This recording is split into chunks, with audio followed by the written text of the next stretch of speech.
వడ్డీ కాసుల వాడికి కొప్పెరలోని కాసుల కంటే పూల అరలోని పుష్ప సంపదలంటేనే మహా ఇష్టం. కాబట్టే శ్రీరంగం, భోగమండపం, కంచి, త్యాగమండపం, వెంకటాచలం, పుష్పమండపం అంటారు.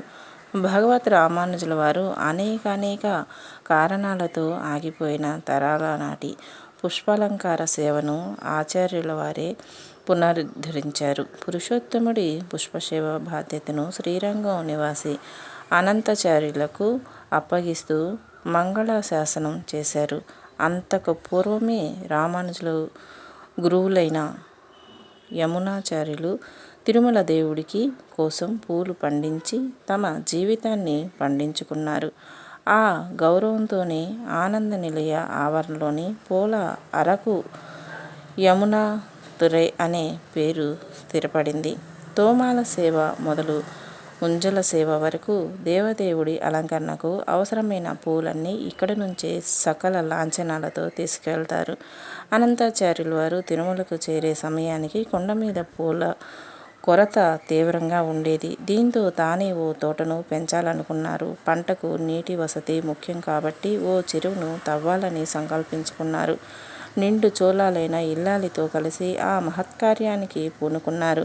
ఆ దంపతుల కష్టానికి శ్రీనివాసుడు మనసు కరిగిపోయింది.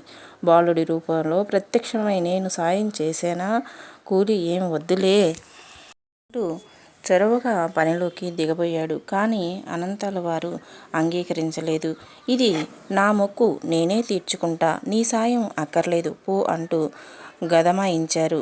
అయినా వెళ్ళినట్టే వెళ్ళి తిరిగొచ్చాడు బాలశ్రీనివాసుడు. మట్టి తట్టలు మోయటంలో ఆయన భార్యకు సాయపడ్డాడు. పనిలో వేగం పెరిగేసరికి అనంతుడికి అనుమానం వచ్చింది. పరీక్షగా గమనించాడు. పరిస్థితి అర్థమైపోయింది. ఆవేశంగా బాలుడిపైకి వెళ్ళారు. పరిగెత్తుకున్నా వదిలిపెట్టలేదు. కోపంగా చేతిలోని గుణపం విసిరారు. అది కాస్త ఆ చిన్నవాడి చుబుకానికి తగిలింది. ఆ గాయాన్ని లెక్క చేయకుండా ముందుకు వెళ్ళాడు పసివాడు. చేసేది లేక అనంతాచార్యుల వారు వెనక్కి వచ్చేశారు. అంతలోనే గర్భాలయంలోని మూలమూర్తి చుబుకం రక్తమోడుతున్న విషయాన్ని అర్చక స్వాములు గుర్తించారు. అప్పటికి కానీ అనంతాల వారికి తమ అపచారం అర్థం కాలేదు. కన్నీళ్లతో శ్రీనివాసుడి పాదాలని అభిషేకించారు. స్వప్న సాక్షాత్కారమిచ్చి బాధపడొద్దు, ఈ గాయం మచ్చగా మిగిలిపోదు, పచ్చకర్పూరంతో శోభిల్లుతూ మాకొక అలంకారంగా మారుతుంది అని ఓదార్చాడు వెంకటేశ్వరుడు. పచ్చకర్పూరపు కాపులో స్వామివారి నల్లని దేహకాంతికి తెల్లని మెరుపు పూలు తోడవుతాయి. పరవశంగా వర్ణిస్తారు సంకీర్తనాచార్యుల వారు. అనంతాచార్యుల వారు పెంచి పోషించిన ఆ పూతోట పేరు రామానుజోద్యవనం అని పేరు పెట్టారు ఆ వనానికి. అయితే ఏటా బ్రహ్మోత్సవాల తర్వాత జరిగే బాగ్ సవారీలో భాగంగా ఉద్యానవనానికి వెళ్తాడు శ్రీనివాసుడు. అనంతాచార్యుల వారు సమాధి మీద వెలసిన పొగడ చెట్టుకు ఉత్సవమూర్తి మలయప్ప స్వామి మెడలోని పూమాలను వేసి సత్కరించేవారు అర్చక స్వాములు. కాలక్రమంలో పొగడమాను మాయమైపోయిన స్వామి భక్తవత్సలత మాత్రం కొనసాగుతూనే ఉంది. ఈ ఘట్టాన్ని తలుచుకునే అచ్చపు వేడుక తోడ అనంతాళ్ల వారికి ముచ్చిలి వెట్టికి మన్ను మోసినాడు అని కీర్తించారు అన్నమాచార్యుల వారు. తాళ్లపాక వారి రచనల్లో స్వామివారి పుష్పాలంకరణ ప్రియతత్వాన్ని వర్ణించే కీర్తనలు అనేకం. ఓ జానపద గీతంలో అందాల చెంచిత స్వామి దర్శనానికి బయలుదేరుతుంది. ఏడుకొండలవాడి మనసు తెలుసు కాబట్టి ఆవిడ పూలు సేకరించి దండలుగా అల్లి మరీ తీసుకువెళ్తుంది. పరికిందండ, పొగడదండ, బండి గురిగింజదండ, బెరకులేని పికిలిదండ, బలిదండలన్నీ ప్రేమగా సమర్పిస్తుంది. అవేవీ అందుకోకుండా ఏకంగా ఆమె మేని దండ మీద మనసు పడ్డాడట శృంగార శ్రీనివాసుడు. ఇంకో కీర్తనలో అభిషేకం తర్వాత నిగమాంత వర్ణితుడి నిజరూపాన్ని జలకమాడి ఉన్నాడు సర్వేశ్వరుడు. నిగ్గు కలిగిన మంచి నల్లకలువ వలె అంటూ చక్కని పోలిక చెప్పారు మరో సందర్భంలో. ప్రకృతిలోని 6 ఋతువులను పద్మావతి శ్రీనివాసుల ప్రణయ జీవితానికి ఆపాదిస్తారు. సతికొప్పు విరుల జలజల రాలిన లతల వసంతకాలము నీకు అంటూ ఆమె జడలోని పూలు రాలే సమయమే వలపు వసంతమట. ప్రాచీన తమిళ గ్రంథం శిలపధికారం శ్రీహరి శ్రీవారిని పూవాడయన్ పొలిందుతోండ్రియ పూదండలతో కనువిందు చేసే దివ్యమూర్తిగా అభివర్ణించింది. శ్రీనివాసుడికి మహా ఇష్టమైన కార్యక్రమం తోమాల సేవ. తోల్ అంటే భుజం. భుజాల నుంచి వేలాడే దండలు అలంకరిస్తారు కాబట్టి తోమాల సేవ అయింది. రోజుకు 2 సార్లు స్వామివారికి పుష్పమాలల్ని సింగారిస్తారు. పూల అర నుంచి సకల లాంఛనాలతో ఈ దండలు వెళ్తాయి. శ్రీనివాసుడు సేవకుడైన ఏకాకిగా ఆ పూల బుట్టలను నెత్తిన పెట్టుకొని మేళ తాళాలతో ఆనంద నిలయానికి చేరుకుంటాడు. గర్భాలయం గడప దగ్గర ఆ బుట్టను అర్చక స్వాములకు అందిస్తాడు.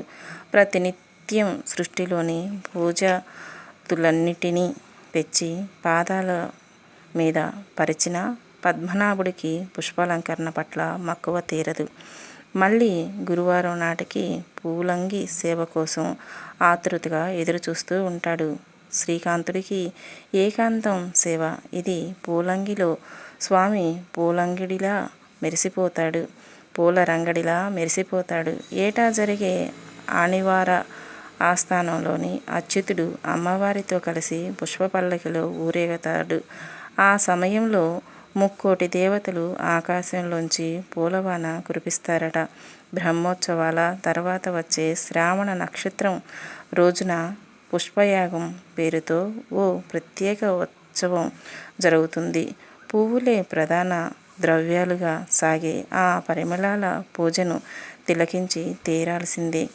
15 శతాబ్దంలో ఆరంభమైన ఈ విరుల వేడుక ఈస్ట్ ఇండియా కంపెనీ పాలనలో ఎందుకు ఆగిపోయింది? ఆ తర్వాత మళ్ళీ పునరుద్ధరించారు. ఈ సందర్భంగా ఇరు దేవేరులతో వేంచేసిన మలయప్ప స్వామి సంపంగి మండపంలోని బంగారు గద్దెపై ఆసీనుడవుతాడు. అనంతానందుడిని అపార పుష్ప సంపదతో అర్చిస్తారు. ఆ సమయానికి పుష్పయాగ వేదిక 7 కొండలకు ధీటైన పూలకొండలా అనిపిస్తుంది. కుసుమాల ఉత్సవమూర్తులకు హృదయస్థానాన్ని తాకే వరకు యాగం కొనసాగుతుంది. ఆ విరుల వైభోగానికి నరులు అసూయపడే సందర్భమిది. అప్పట్లో తాళ్లపాకవారు తామే ముందుండి ఈ వేడుకను నిర్వహించేవారు అని పరవశంగా పాడుకునేవారట. బ్రహ్మాండ నాయకుడు భక్తసులభుడు. శరణు వేడితే చాలు అపార కరుణ చూపుతాడు. ఇహపరాల్లో అండగా నిలుస్తాడు. ఏదో సందర్భంలో అర్జునుడి పరమాత్మకు పుష్పగుచ్ఛాన్నిచ్చి సమర్పించే ఉంటాడు. ఆ ప్రేమతోనే తేరు తోలాడు. పోరులో గెలిపించాడు. మధుర వీధుల్లో పూలమ్ముకొని బతికే సుధాముడు భక్తి ప్రపత్తులతో శ్రీకృష్ణుడి మెడలో వేసిన ఒక్క దండ విలువ 100 మనుగుల పూలతో చేసిన పుష్పయాగంతో సమానం. భక్తితోని మహత్తే అది.